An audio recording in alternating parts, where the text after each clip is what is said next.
लखनऊ पश्चिमी विधानसभा क्षेत्र का ये बालागंज मोहल्ला है, बाज़ार है, मार्केट है और कांग्रेस पार्टी इस विधानसभा क्षेत्र में बहुत मजबूती से चुनाव लड़ने का दावा कर रही है। यहाँ पर इस इलाके में कांग्रेस के झंडे भी खूब दिख रहे हैं। ऐसा लग रहा है कि वाकई में इस क्षेत्र में कांग्रेस का एक माहौल यहाँ पर दिखाई पड़ रहा है। हमारे साथ कई लोग मौजूद हैं यहाँ पे, जिनमें कुछ कांग्रेस पार्टी से भी जुड़े लोग हैं, कुछ पब्लिक के लोग हैं। हम सभी से जानते हैं, बात करते हैं कि धरातल पर क्या माहौल है, यहाँ की जनता जो है वो क्या सोच रही है।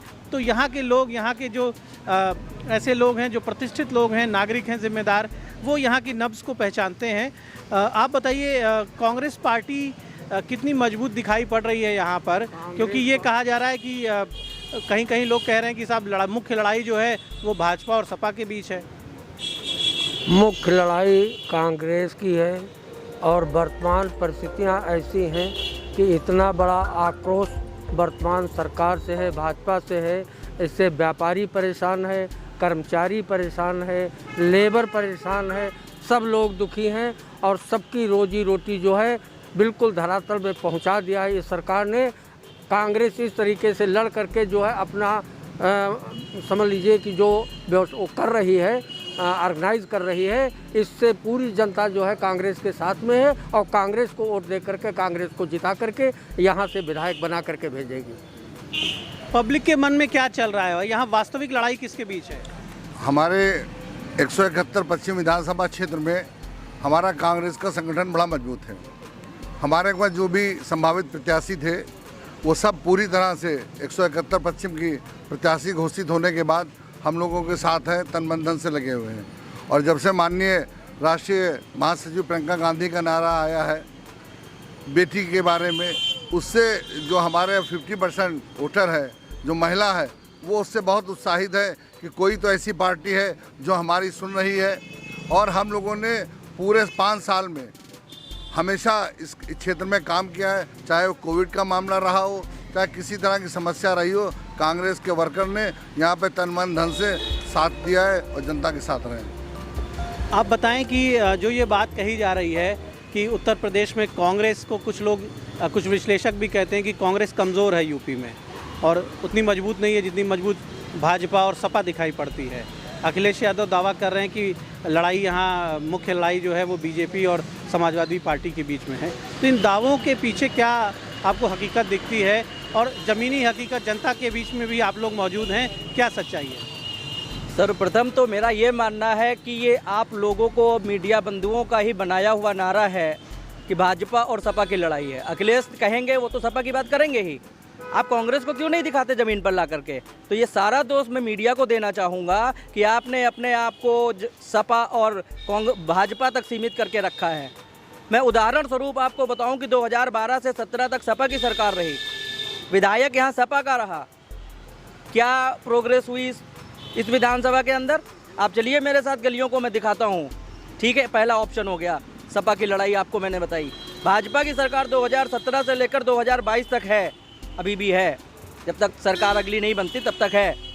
विधायक उनका रहा। आप देखिए क्या क्षेत्र में विकास हुआ। आप केवल सपा और बसपा की लड़ाई को आप मीडिया बंधु दिखा रहे हो, हम ज़मीन पर कार्य कर रहे हैं। आपको अगर वस्तु स्थिति देखनी है तो आप हमारे साथ पदयात्रा में शामिल हो जाइए। जनता क्या कह रही है इस बार, सारा रोष सपा से भी है, उसने सपा को भी देखा है, उसने भाजपा को भी देखा है। और हमारे कांग्रेस प्रत्याशी इस बार इतनी मजबूती से, किसी के पास कोई विकल्प नहीं छोड़ा है। कारण क्योंकि दीदी ने जो एक नारा दिया था कि महिला हूँ लड़ सकती हूँ, लड़की हूँ लड़ सकती हूँ, उन्होंने 40% आबादी को रिप्रेजेंट करने का कार्य किया है इस बार। और एक इस क्षेत्र से पहली बार एक महिला को उतारा है। हम लोग क्षेत्र में जा रहे हैं, जन समर्थन, अपार जन समर्थन हम लोगों को मिल रहा है। और अगर इसी तरीके से आने वाली 10 मार्च आपको बताएगी कि पश्चिम विधानसभा से प्रत्याशी कांग्रेस का विजयी होगा, क्योंकि भाजपा को भी देख चुकी है, सपा को भी देख चुकी है, किसी के पास कोई विकल्प। महिलाओं में, लड़कियों में जो ये स्टेटमेंट प्रियंका जी ने दिया है कि लड़की हूँ लड़ सकती हूँ, ये मोटिवेशन ग्राउंड लेवल पे किस तरह का दिख रहा है? आपको उम्मीद है कि ये मोटिवेशन जो है ये मतदान में कांग्रेस की मदद करेगा? बिल्कुल दिखेगा। इसका उदाहरण हम लोगों ने मैराथन करके देखा है। दीदी ने यहाँ पर मैराथन का आयोजन किया था, उसमें जो बालिकाओं का हम लोगों के साथ जुड़ाव हुआ वो हम लोगों को ज़मीन पर होता हुआ दिख रहा है। जब हम लोग जाते हैं तो लड़कियाँ खुद से बोलती हैं कि लड़की हूँ लड़ सकती हूँ। इस नारे ने दीदी के पूरे ऑल ओवर इंडिया, केवल मैं उत्तर प्रदेश की बात नहीं कर रहा हूँ, ऑल ओवर इंडिया इस नारे ने स्ट्राइक किया है। तो इसको काउंटर करने के लिए किसी पार्टी के पास कोई विकल्प नहीं है।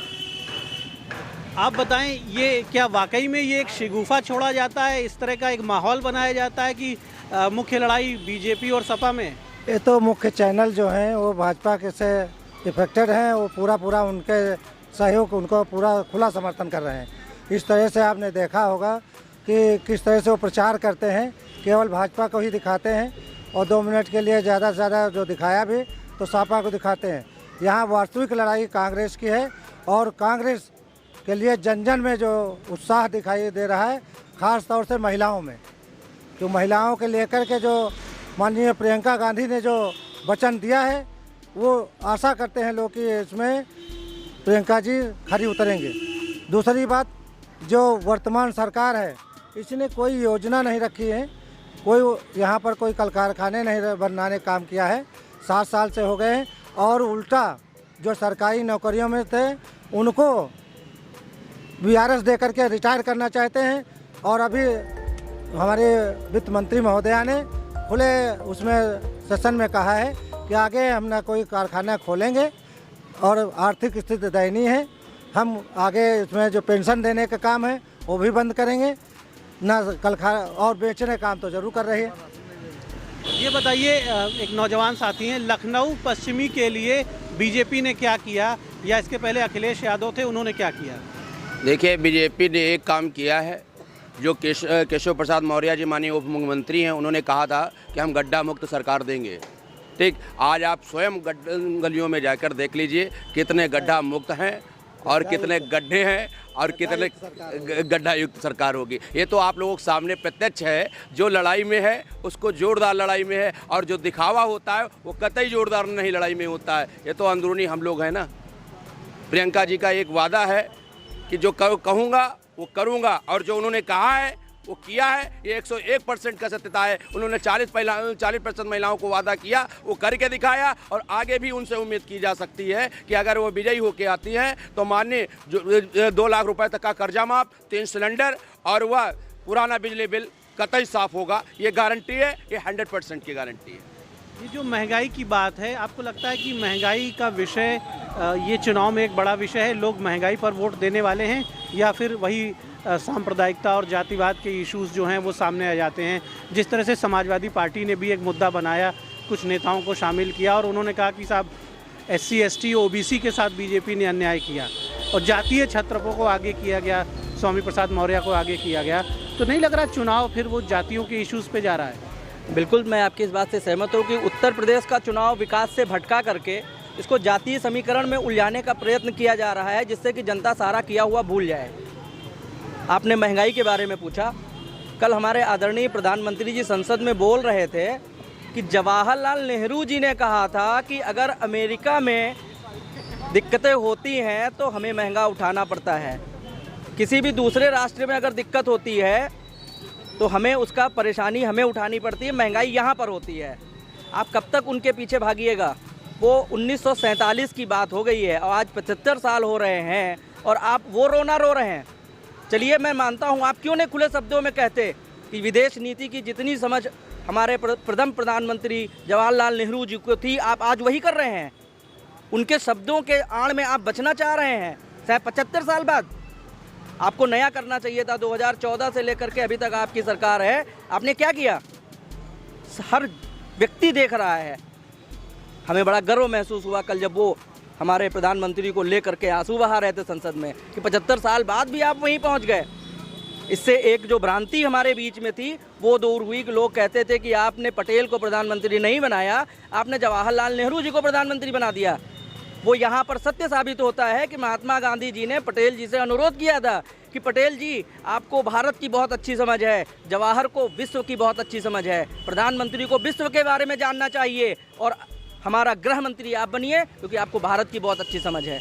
पटेल जी इस बात को बहुत अच्छे से समझे, उन्होंने जवाहरलाल नेहरू जी को प्राइम मिनिस्टर बनाया। अब इस पर इसका पोस्टमार्टम करें ना, बात करिए अब इसके ऊपर कि जवाहरलाल नेहरू जी कैसे प्राइम मिनिस्टर बने थे और कैसे उनको विश्व की समझ थी, जो आज तुम उसकी रट लगा रहे हो कि अगर विदेश में कहीं पर आर्थिक स्थितियां पैदा होती हैं तो उसका खामियाजा हमें भुगतना पड़ता है। 75 साल लग गए आपको इस बात को समझने में। शर्म आनी चाहिए ऐसे प्रधानमंत्री को।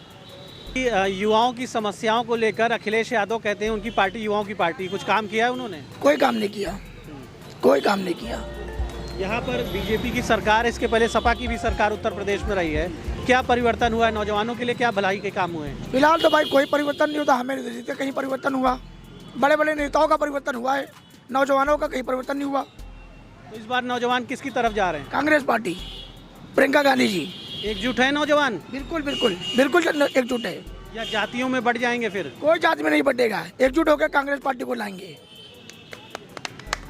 तो लखनऊ पश्चिमी विधानसभा के कुछ लोगों से हमने बात की और ये बालागंज क्षेत्र है, यहाँ पर बड़ी संख्या में कांग्रेस समर्थक अपनी बात कहने आए हैं, कांग्रेस के सब समर्थक हैं।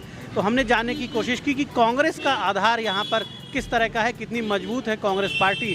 लोगों ने अपने विचार रखे और इसके साथ आगे फिर इंडियन ओपिनियन, आपको पब्लिक की शुद्ध ओपिनियन, पब्लिक के मन में क्या है, अलग अलग विधानसभा क्षेत्रों में लोग दिलों में अपने क्या सोच रहे हैं, सियासत के बारे में क्या सोच रहे हैं और नेताओं से उनकी क्या उम्मीदें हैं, इन सारे विषयों पर हम आपकी बात पब्लिक से कराते रहेंगे, हम आपकी बात नेताओं से भी कराएंगे। ये चुनाव का वक्त है, आप भी सक्रिय रहिए, अपने नेताओं को जानिए, उन प्रत्याशियों को, दावेदारों को जानिए और समझिए और उसके बाद ही एक अच्छा फैसला देश की भलाई के लिए करिए। वोट डालने के लिए ज़रूर तैयार रहिए।